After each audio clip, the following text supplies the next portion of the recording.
Hello, I'm your announcer, and today we'll be going over expansionism and imperialism in America during the late 19th and early 20th centuries. My leg is on a stump. As the show goes on, we'll be discussing 5 key players in this era. And yes, my beard is delicious.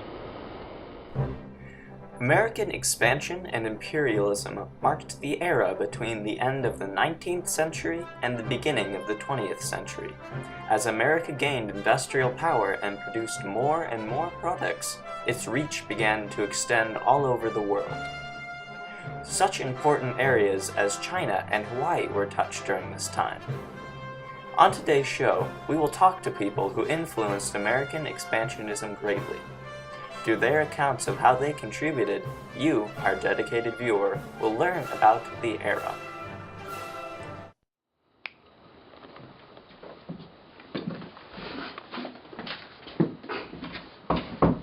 Alright, well, first on our list is Queen Lily Lu.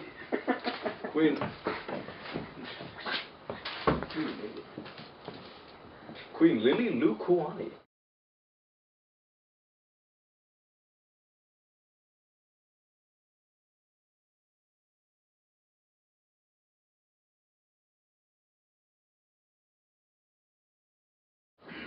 Tell us about yourself, Queen. Aloha kako, o wau na ho'i ke ia o ka meha ililani waiau. Ke keiki hiapo a Clifford Kalani lawa o Eileen Pidaloha waiau. He mau kama mako he kupa no ka aina uka o Papakolea. I ke ahupua o ke walo, I ke ia mokupuni nei o ahu. Interesting. So, tell us how you contributed to American imperialism and expansionism during this era. Aloha kako, o wau na ho'i ke ia o ka meha ililani waiau. Ke keiki hiapo a Clifford Kalani lawa o Eileen Pidaloha waiau. He mau kama mako he kupa no ka aina uka o Papakolea. Interesting. Well, now we'll be moving on to our next person, President Theodore Roosevelt.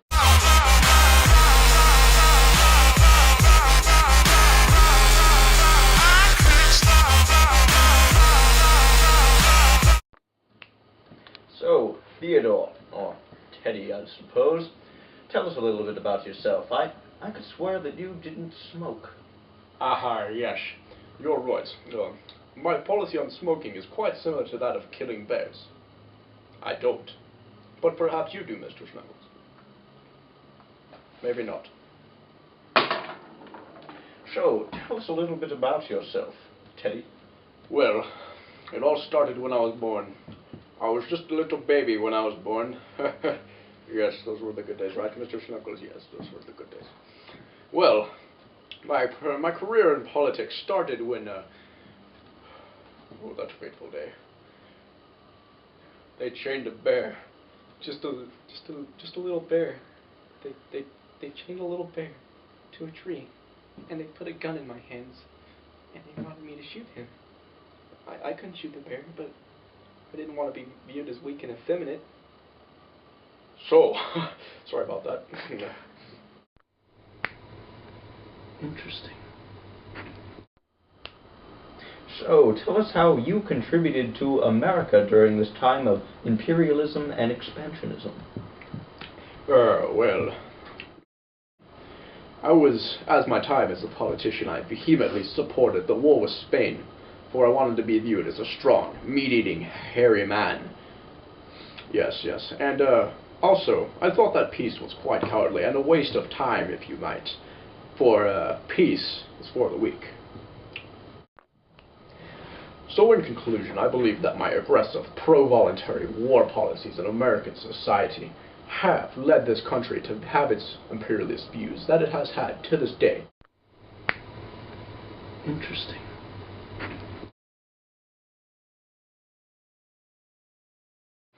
Here we are, coming at you with a special from the house of William Randolph Hearst.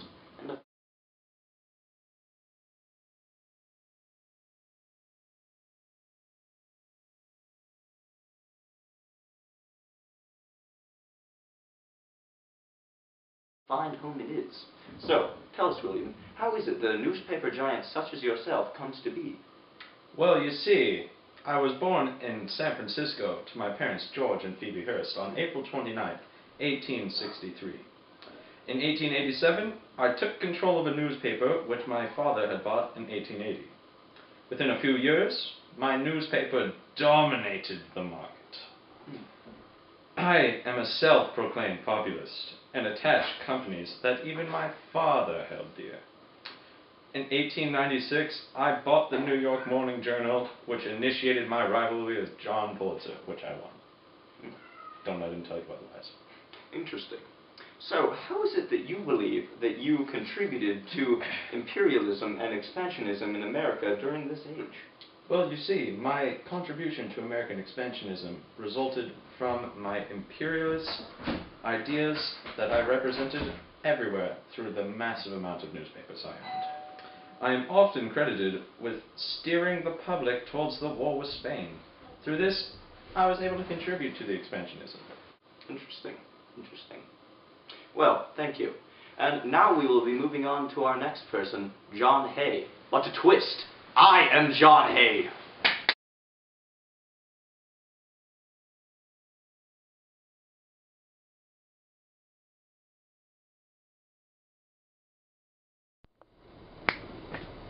So, John, tell us a little bit about yourself. Well, John, I was born in Salem, Indiana. I am of Scottish descent, and I went to Brown University. My uncle was friends with Abraham Lincoln, and that's how I got my political start. I became his secretary. Between 1865 and 1876, I was the Secretary of Legislation at Paris and Madrid, and I also had an office at Vienna. In 1997, I became the U.S. Ambassador to the UK. So, John, tell us about your contribution to American expansionism and imperialism during the time period around the turn of the century. Well, John, my main contribution lies in the open door policy with China, which was in around 1900. Now, basically what happened with China is a whole bunch of European powers wished to control sections of China and trade only with those sections. I saw the flaw in this and wanted to initiate the open door policy with China, where trading was equal and open in all sections. All right, John, just one more question.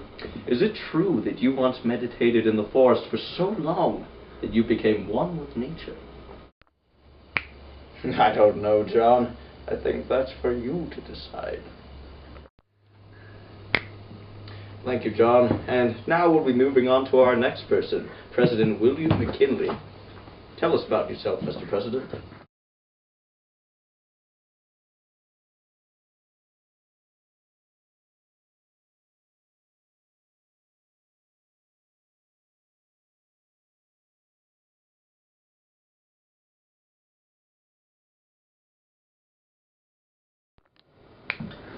So, President McKinley, tell us a little bit about yourself. Well, see, for a while there I was a congressman, and while I was still a congressman, my party went and passed the McKinley Tariff Act, named after me, of course.